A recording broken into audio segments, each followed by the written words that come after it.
people have at this point, a lot of people have been looking online and they've been hearing about the fact that for some people with DACA, um, it is advantageous to apply for travel authorization, travel to their home country, return to the United States, and then file their case. And that in some situations, not all situations, so please don't just hear this and then go file something without talking to a lawyer, but in some situations, that can save you years of time and thousands of dollars in government fees and processing fees and legal fees, to get to the point where you have a green card. So it can be a really great advantage for some people, and a lot of our clients have opted to take advantage of this great opportunity for them specifically. But then some people are asking, well, if I have DACA and I want to apply for a marriage-based green card, does that have to happen? Do I have to travel using my DACA?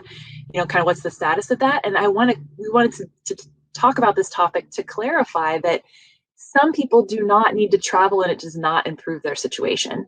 So specifically for people who have already entered the United States with a visa previously, even if it was years and years ago, and they, it's been many years that they overstayed, they were brought as children and they overstayed many years, there is no additional advantage to be gained by traveling with DACA unless you have a specific reason to travel.